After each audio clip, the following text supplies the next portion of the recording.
abandono en el autoerotismo. Ya nos lo estaba anunciando desde el día de ayer Claudia. Normalmente cuando hablamos de autoerotismo, de inmediato uno piensa en la cosa como más común, la idea más común, que es a propósito de la masturbación. Y por supuesto que la masturbación es una manifestación muy clara de este autoerotismo, pero no se refiere únicamente a eso. El autoerotismo, así como cuando hablamos, por ejemplo, de narcisismo, no habla de algo per se ya dañino para el individuo. De hecho, es un aspecto necesario y es un aspecto como normal, digamos. Porque decíamos en días pasados, cuando hablábamos acerca de los embarazos, de cuándo estos embarazos no son planeados, cómo se pueden, este significado que se les da de pronto tan pesado cuando se les llama embarazo no deseado. Y cómo es importante para la persona, para todo individuo, ir teniendo no únicamente este nacimiento en cuanto a lo biológico, es decir, cuando decidimos sí tener a un niño, bueno, pues no únicamente es parirlo y ya, ¿no? Y ya hemos hecho el trabajo, sino que después de ese nacimiento, en lo biológico, físicamente, digamos, está también este segundo nacimiento psíquico, y este ocurre únicamente a través de la libidinización del cuerpo, de la persona, de la existencia de esta criaturita. ¿Eso qué significa? Que se le vaya depositando libido, que se le vaya depositando este gusto, esta ilusión, este cariño de la mamá, del papá, de todas las personas que le rodean. Lo que le va a permitir a esta criaturita este proceso es justamente que él mismo pueda como habitar su cuerpo, psíquicamente hablando, digamos, este aparato psíquico que se pueda apropiar y que pueda habitar ese cuerpo. Significa que él mismo va a cargar libidinalmente su cuerpo y él mismo va a sentirse en contacto con su cuerpo. Puede sonar absurdo, pero hay muchas personas adultas, que no nada más a un nivel inconsciente experimentan su cuerpo como ajeno, y no me refiero necesariamente a un proceso demasiado evidente como puede ser en la esquizofrenia, en algunos tipos de psicosis, donde literalmente la persona piensa a veces que incluso no es su cuerpo, ¿no? Pero yo me refiero, por ejemplo, sencillamente a casos en donde vemos algún síntoma psicosomático y la persona trata a su cuerpo como algo externo. Es que otra vez la pierna no me sirve la pierna, u otra vez el oído me está dando lata. Bueno, tú te enfermaste del oído. Puede ser en la oración un cambio muy sutil, pero la vivencia, la experiencia, es como que fuese algo aparte de tu ser. De hecho, bueno, pues hasta muchas ideologías así lo plantean, ¿no? Es como que está la mente y está el cuerpo, y el que se siente realmente tú, es como que tú fueras tu mente únicamente. Y tu cuerpo, bueno, pues es un añadido que ahí te puedes hacer de él y luego andar flotando. Y bueno, esta sensación nos habla en muchas ocasiones de esta falta de libidinización de nuestro propio cuerpo. Pues el autoerotismo sí es algo necesario, pero vamos a ver qué pasa cuando hay un abandono en este. Vamos a ir a un pequeño corte y regresamos.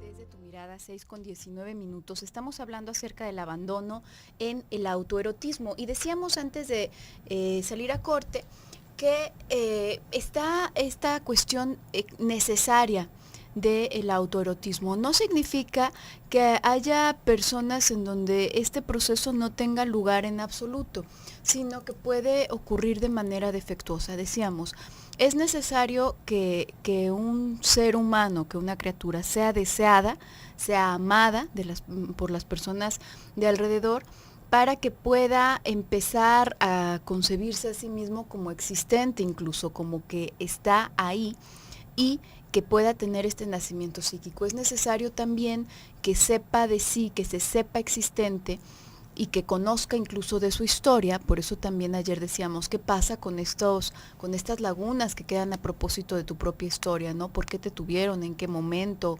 Etcétera, etcétera. Bueno, cómo estas personas quedan tan desubicadas de pronto de sí mismas y les cuesta tanto trabajo apropiarse de su propio ser. Entonces, todas estas cuestiones tienen que ver con la capacidad de que la misma persona pueda libidinizar su existencia, su cuerpo, su ser y darle un lugar. ¿Me explico?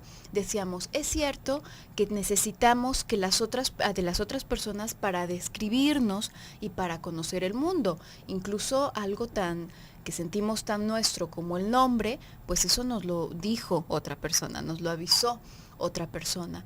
Sin embargo, con el paso del tiempo tendríamos que desarrollar la capacidad de un criterio propio, de tener un propio criterio en donde nosotros también nos podemos evaluar a nosotros mismos. Entonces, no se trata únicamente de lo que las demás personas esperen de mí, quieran de mí, sino también aquellas cosas que a mí me parecen correctas, que a mí me parecen incorrectas y pueden ir o no en la misma línea de las personas de alrededor, aun cuando son personas importantes para ti. Entonces, esto no puede ocurrir si la persona no tiene para ponerlo en términos, creo que demasiado coloquiales, pero vamos a ponerlo así, como este amor propio, digamos, ¿no? Este cierto monto de narcisismo. Entonces, hablar de autoerotismo, hablar de narcisismo, no es algo negativo, puede sonar muy mal normalmente, pero no es algo negativo, es algo necesario. Ahora, ¿qué sucede cuando o por qué por qué algo como esto podría llegar a transformarse en una condición patológica? Porque aquí estamos hablando del abandono en el autoerotismo. Esto tendrá que ver con el encerrarse en una burbuja narcisista. ¿Qué pasa cuando la persona es atacada o no es bienvenida en el ambiente en el que creció, se desarrolla, en cualquier caso, ¿no? Desde niño?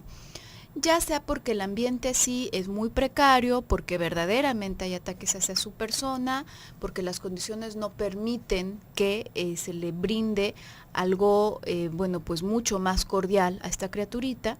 Lo que puede ocurrir, decíamos también en días pasados, hablábamos de esta como fuerza libidinal que ya viene más constitucional. Decíamos, hay algunas criaturitas que en condiciones muy precarias, de mucho maltrato, luchan y bueno, sacan uñas y dientes para sobrevivir al menos, ¿no? Y hay otras criaturitas que se dejan morir, que ante esta situación pueden desarrollar una anorexia, y sencillamente no pueden si no hay alguien más ahí, como dándoles esa ración del libido, dándoles esa ración de cariño que tanto se necesita. Aquí lo que ocurre, puede haber muchas maneras distintas de lidiar. Una de ellas es encerrarse. Hemos usado mucho este ejemplo, es un ejemplo que me parece que deja muy claro. Cuando tú tienes deseo en algo, cuando tú has puesto tu deseo, tu expectativa en algo externo, y eso tarda demasiado en llegar, más allá de lo que podría tardar como para que se te formule un deseo o una ansiedad por tenerlo, después se te van a quitar las ganas, te vas a enojar. Si te tardan mucho en llevarte tu comida, si te tardan mucho en lo que quieras, después esas ganas se van a suplir por coraje, ya no vas a querer. Lo que sucede ahí es que la libido que tú habías depositado en ese evento, en esa comida, lo que tú quieras, se regresa. El psiquismo, digamos, un mecanismo psíquico para defenderte es regresarlo hacia ti, porque ya está sufriendo demasiado de estar esperando allá afuera. Entonces se regresa. Y al regresar se queda únicamente en la persona, digamos que sería como un mecanismo en donde queda atrincherada la persona en sí mismo. Ahora, aquí estamos hablando de cuando te dicen que van a salir a tal lado y llegan tardísimo por ti, de cuando no te traen tu comida y a lo mejor es un evento. Pero hay personas que así viven, que realmente viven ya guardadas en su conchita, guardadas en su burbuja, y no se enamoran de nadie, no confían en nadie, tienen muy pocos amigos, entonces están guardados en sí mismos y esto les genera un cierto placer, entre comillas, porque sienten que ahí no pueden ser heridos, ¿no? Porque también, si nos ponemos a pensar en lo primero que se nos ocurra cuando decimos autoerotismo, como que sería la palabra masturbación, ¿no? Es que alguien que se abandona al autoerotismo es porque se está masturbando constantemente. Y hay que recordar que hay más de una conducta, más de una forma de caer en este tipo de onanismo, ¿no? No simplemente tiene que ver con los genitales, sino que también tiene que ver con este enconchamiento en nosotros mismos, ¿no? Como de repente vamos sintiendo que nadie del mundo exterior nos entiende, que solo nos van entendiendo nuestras novelas o nuestras mascotas o el internet, ¿no? Las computadoras, cómo esta gente me molesta, el olor de las personas, su presencia, su plática, y yo con quien estoy mejor es conmigo mismo, ¿no? Eso, fíjese cómo todas estas cosas que he ido mencionando ahorita, digamos como de las alternativas que tenemos para enconcharnos, serían un reflejo de lo que nosotros estamos buscando, ¿no? Si nos ponemos en una computadora, justamente el reflejo es que nosotros estamos dándole la orden a la computadora. Nosotros estamos buscando lo que queremos en la computadora. No estamos buscando nada más. No estamos buscando ni una opinión contraria, ni personas que no se comuniquen con nosotros como nosotros queremos. Ahí tenemos la oportunidad y la opción de poder bloquear a todas las personas que nos caigan mal, de no conectarnos con nadie si queremos y de solamente ver lo que a nosotros nos interesa. De la misma manera con las mascotas. Las mascotas, de repente, algunas van teniendo cierta calidad de libido que de todas maneras nos replican, ¿no? Nos hacen ver que nos estamos metiendo en nosotros mismos y que no estamos conectados con ellos. Pero por lo general, con las mascotas lo que vamos viendo son estos pensamientos que nosotros les proyectamos. Mira cómo me quiere. Míralo. Es que, ¿quién podría pensar que alguien me quiere más que mi gato, ¿no? ¿Ve? Nada más llego y el gato me empieza a buscar. Mira nada más, todos estos gatitos tan amorosos que son conmigo, duermen conmigo, comen conmigo y no se quejan de nada de lo que yo hago, ¿no? ¿Tienen opción? No tienen opción. Exactamente, no hay ninguna opción para esos gatos, ¿no? Y todavía peor, imagínense, se vuelve una cosa de supervivencia, porque si se ponen bravos, por lo general, o no les damos de comer, o los abandonamos, o los regalamos a otra persona. Entonces, para los gatos, para las mascotas en general, no hay una opción. También es como vamos escuchando a los pajaritos cantar en sus jaulitas. Mira nada más, qué bonitos, qué contentos están. Y los pajaritos encerrados, ¿no? Viendo el cielo, imaginándose cómo sería la vida fuera de esos barrotitos, así como a veces nosotros, ¿no? Pero nosotros les vamos planteando, mira, qué contento está el pajarito, ¿no? Qué feliz debe de ser, cómo canta. O los perros, cualquier cosa tiene que ver justamente con el reflejo de lo que nosotros queremos ver en ellos. No porque ese sea su comportamiento, no porque estén felices, no porque nos quieran mucho como nosotros lo imaginamos, sino que es este autoerotismo en el que yo me vuelvo el centro del universo. Si nos ponemos a hacer una comparación con este asunto del masturbarse, pues ahí fíjense cómo se hace tal cual ese cuadrito. Yo no necesito de nadie para tener este placer sexual. Y eso es lo que muchas veces se va escuchando, ¿no? Esa es la digamos como la justificación. Es que ¿para qué estar haciendo citas? ¿Para qué estar lidiando con las personas? Si yo necesito placer sexual, si siento este deseo, facilito me descargo. Yo solo, yo sola, no hay ningún problema y no tengo que lidiar con nadie. Y así nos vamos metiendo nosotros mismos a nuestro mundo. A final de cuentas, fíjese cómo todas estas cosas de encerrarnos en el autoerotismo no es porque sea una elección en la sanidad, sino que es una manera de contrarrestar la ansiedad que nos está generando el desconectarnos del mundo. Y esto es algo muy curioso porque ahí es en donde se hace este círculo vicioso. Pensamos que cada vez nos estamos sintiendo mejor, pero realmente es que nos estamos retirando más y la angustia crece por eso mismo. Vamos a ir a un pequeño bloque comercial. En un momentito continuamos con el tema.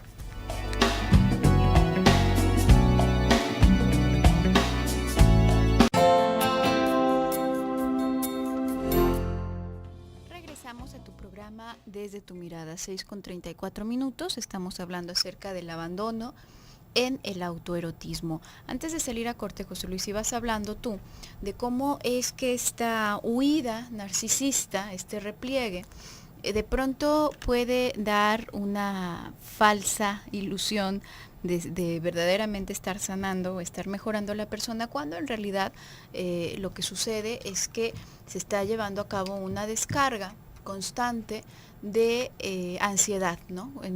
Incluso en la misma masturbación, bueno, cuando es una cosa ya compulsiva, habla de muchísima ansiedad, ¿no? Que nada más se está descargando.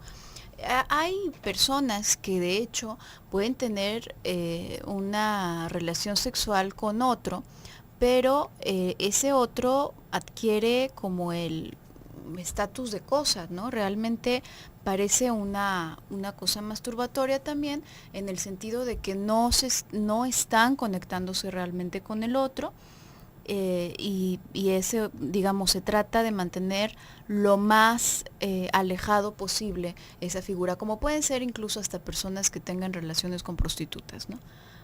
Que bueno, no es que se tenga una relación afectiva donde se esté involucrado todo lo demás que tiene que ver con vincularse con una persona, sino que únicamente es algo como más del lado autoerótico, ¿no? Entonces, y también se puede llevar a cabo de una forma compulsiva. La cuestión aquí es que esto nos habla de un grado de ansiedad muy grande, y no es que esté bien, que esté mal, etcétera, sino que hay algo, o sea, hay verdaderamente mucha angustia, y si hay mucha angustia es porque algo está sucediendo, y pues habría que resolverlo, porque si nada más está descargando, pues no se va a seguir produciendo esa angustia, no se está resolviendo el motivo por el cual se está despertando. Además, hay muchas otras versiones o presentaciones de este abandono autoerótico que no son difundidas. Normalmente sí, las personas se imaginan a un adolescente, normalmente, por supuesto que eso también ocurre en adultos, que se la pasa encerrado en su cuarto, no sale, no tiene amigos y se la vive masturbándose y viendo pornografía. Claro, esa es una versión, por supuesto, pero no es la única. ¿Qué tal esta otra que probablemente todos ustedes que nos están escuchando deban conocer a alguna persona, a lo mejor hasta se pueden llegar a identificar con esto, y que quizás jamás en su vida se les habría ocurrido, que habla también de un autoerotismo? ¿Qué tal de esta persona que se vive tan bien guardada en su casa, que se vive tan bien sin salir, sin tener contactos con amigos, con nada absolutamente, más que familia, y se la vive en la queja? La queja es un elemento sumamente autoerótico. La queja también nos provee de esta descarga, de esta especie como de descanso. Hay tantas personas que bueno, en verdad que ensalzan todo el relato de lo mal que les va, o las cosas malas que les hicieron, con lujo de detalle, cosa por cosa, y bueno, hasta se molestan en hacer la voz y en hacer todo, y seguramente estaba pensando que es. Y es una descarga, de verdad, es una cosa tan apasionada, tan cargada de afecto, que va cumpliendo justamente esta misma función autoerótica. ¿Por qué? Porque al final de cuentas es algo que disfruta la persona, en tanto que le funciona como descarga, es algo que la libera momentáneamente de la angustia. Momentáneamente, porque se vuelve a llenar ese jarrito inmediatamente, y además con el extra, la palomita extra, de que les sacude de tener que pensarse, porque normalmente esas personas que cargan más su autoerotismo hacia la queja, pues son personas que están más cargadas hacia la parte mortífera también del psiquismo. Y bueno, pues normalmente ven como algo muy malo, muy desagradable todo lo que tiene que ver con lo sexual, ¿no? las mujeres que tienen algo que ver con lo sexual, no, bueno, son unas cualquiera, son unas fáciles. Entonces digamos que este elemento les permite vivir en un autoerotismo que no les alude a nada sexual, que no les hace pensar en nada sexual. Entonces al mismo tiempo se pueden lavar las manos de que pues nunca en su vida han gozado o quisieran gozar de algo que tenga que ver con cualquier tipo de placer sexual. Ese es un placer sexual, por supuesto, retorcido. Claro que es un placer sexual retorcido, en el sentido de que está en el masoquismo, y en un masoquismo sumamente dañino, porque si una persona necesita para descargarse estar quejándose tan fervientemente y su única conversación es esa, porque además no tiene otros estímulos en su día, pues va necesariamente requerir buscar una situación, una persona o algo o alguien que le maltrate para entonces tener de qué quejarse.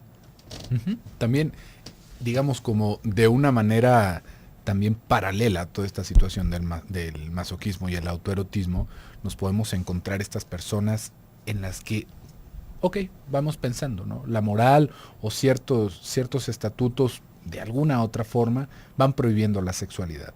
Pero hay todo un culto a su propia imagen, ¿no? Hay todo un culto, toda la energía se acaba invirtiendo en la imagen. En la imagen, y no quiere decir esto que sea por esta belleza de cirugías y por todo lo demás, no, sino que todo va alrededor de construirse como un ídolo, ¿no? Podríamos pensar en esa abuelita, ¿no? En esa abuelita que parece que es la más cariñosa de todos, ¿no?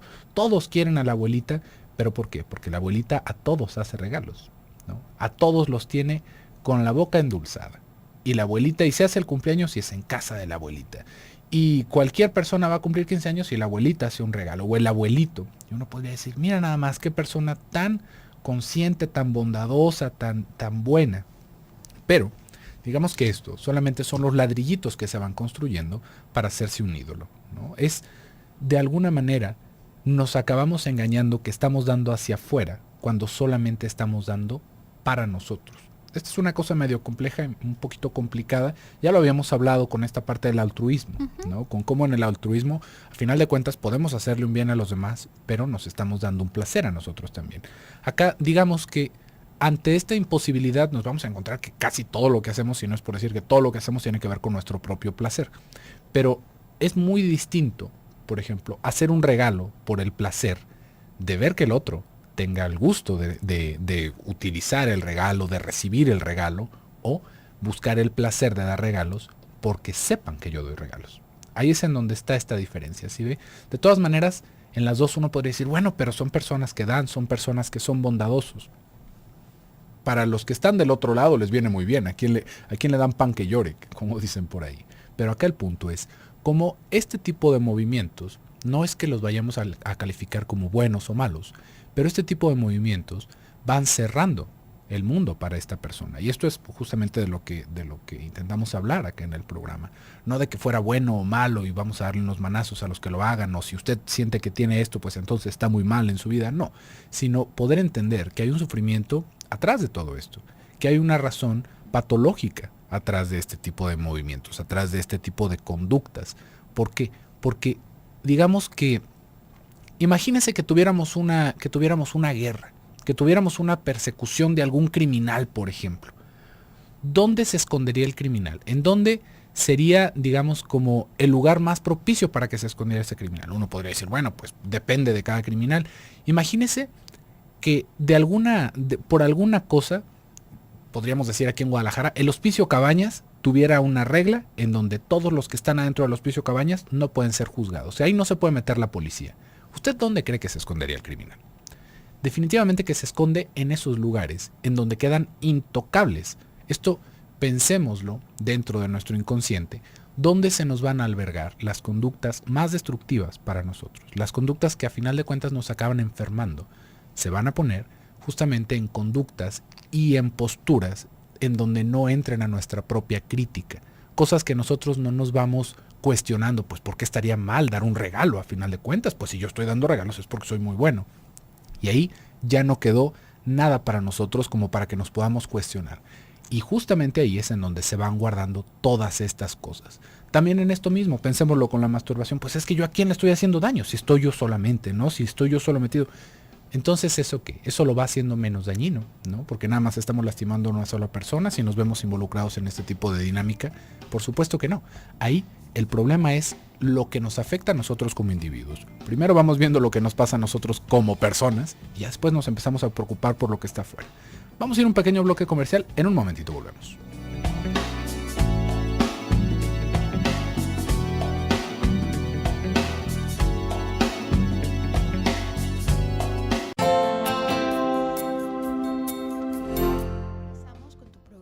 Desde tu mirada, 6:50. Estamos hablando acerca del abandono en el autoerotismo. Como ya escuchaste, el día de mañana vamos a retomar este tema. Claudia nos va hablando en la cápsula acerca de la experiencia de la mujer, justamente, y la relación con este autoerotismo. Y ese es un tema interesante que probablemente tendremos más tiempo para dedicarle en específico el día de mañana, porque así como hablábamos de la queja es una forma de descarga donde se puede desahogar como toda la ansiedad sexual sin que esta personita se sienta culpable porque relaciona de alguna manera este acto con algo que tiene que ver con un placer y sobre todo con un placer sexual, que es de los que más difíciles son de tramitar de repente para algunos tipos de ideología, ¿no?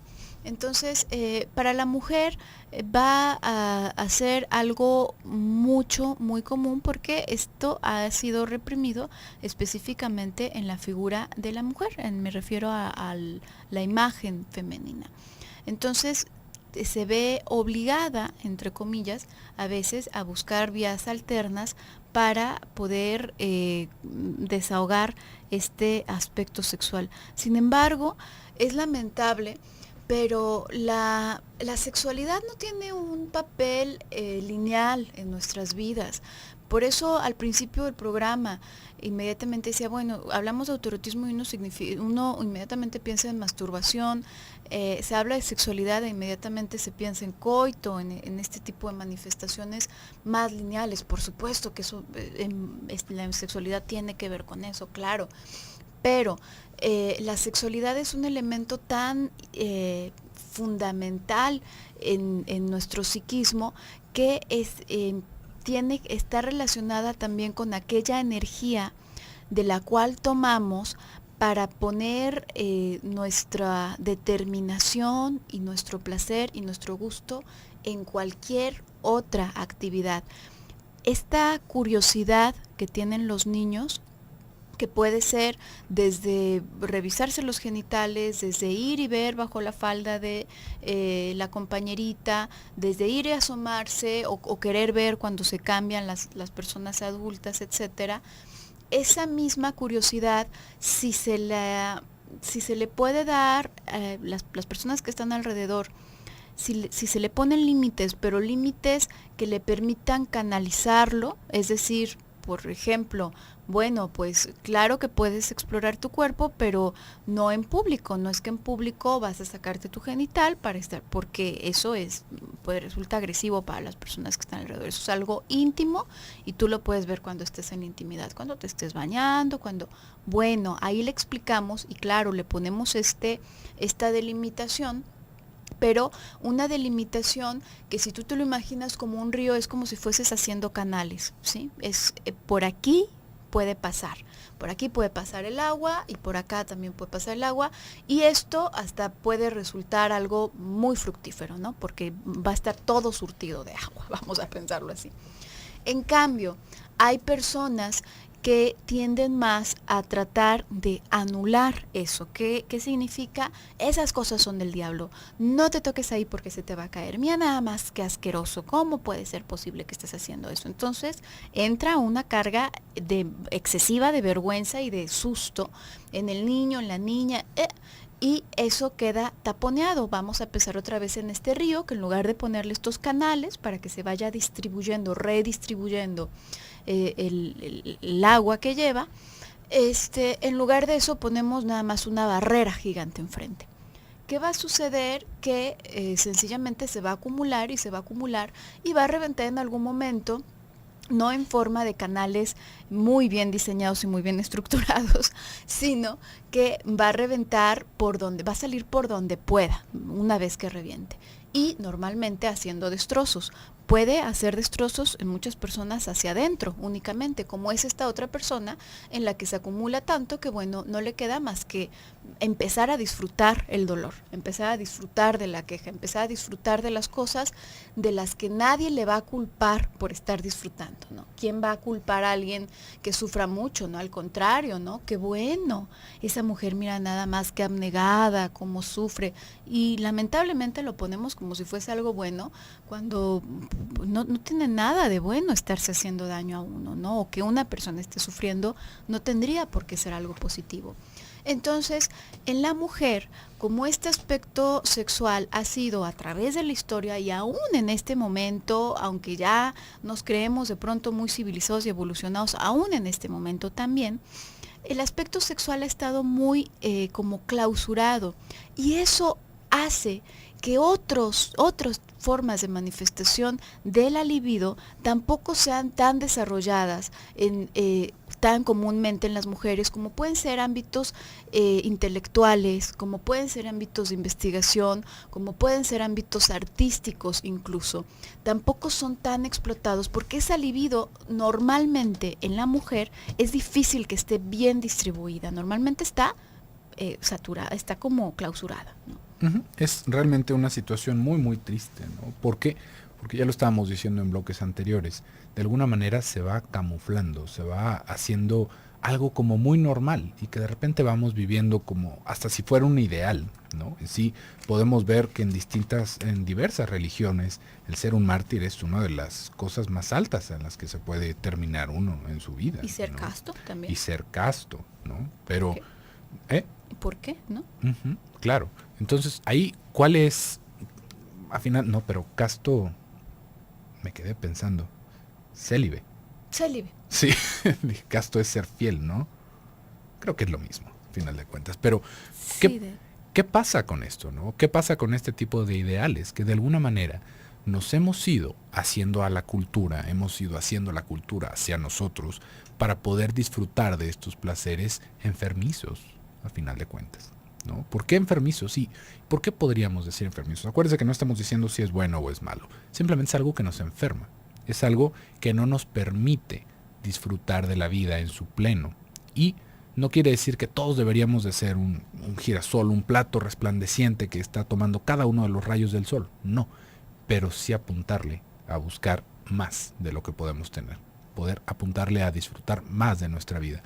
Y hay cosas que no necesariamente tienen que ver con el hecho de que, por ejemplo, es que uno no puede disfrutar la vida si no tiene ropa buena, si no tiene un carro bueno. No.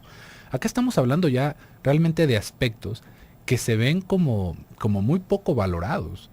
Tener una buena red de amigos, ¿no? Tener amistades, tener personas cercanas, que no sea la familia con la que de repente nos quedamos pegaditos, ¿no? Sino poder tener contacto con otras personas que nos den diversidad de pensamiento. Poder disfrutar de nuestro tiempo libre, poder disfrutar de nuestro trabajo, poder, si se fijan, no estamos hablando de que se necesite ser un millonario, realmente son cosas a las cuales se nos va obstaculizando, imagínense, simplemente la capacidad de disfrutar nuestro tiempo libre, por ejemplo. ¿Qué enfermedad más fea se le ocurre que eso? ¿No? ¿Qué cosa más penosa podría ser que si nosotros tenemos un momento de descanso nos empecemos a sentir angustiados? Imagínense, eso nos va haciendo la transacción de que todo el tiempo tendríamos que estar ocupados en lo que sea, y no porque sea algo que disfrutemos, sino simplemente para mantenernos alejados de la ansiedad. Y esto, pues bueno, de repente puede quedar retratado como, mira nada más qué persona tan trabajadora, tan dedicada a su familia, a sus hijos, mira qué dedicado es esta persona a su familia, que todo lo que hace lo hace por su familia. ¿Y qué pasa con nosotros? ¿En qué momento vamos perdiendo esa capacidad? ¿En qué momento vamos perdiendo la posibilidad de disfrutar para nosotros? Porque de repente también nos acabamos justificando. Es que yo así disfruto. Más que yo así disfruto, esas han sido las pocas alternativas que nos hemos dejado, tal vez por las pobres decisiones que hemos tomado y por no tomar ahora sí nuestra vida por las riendas. ¿Por qué? Porque eso, a final de cuentas, es lo único que tenemos. Si nosotros no podemos, digamos, como localizar, enfocar nuestra mira a esos aspectos de nuestra vida y tratarlos como algo patológico, a final de cuentas, ya se ha dicho, ¿no? No le vamos a hacer daño a nadie. ¿A quién más que a nosotros? Y yo creo que ahí sería una de las pérdidas más grandes que podríamos tener con una de nuestras decisiones. Pues bueno, por el día de hoy se nos ha terminado el tiempo. El día de mañana vamos a continuar con este tema, así que quédese con nosotros. Yo me despido por el día de hoy, soy José Luis Amarripa. Yo soy Gabriela Maldonado, hasta mañana.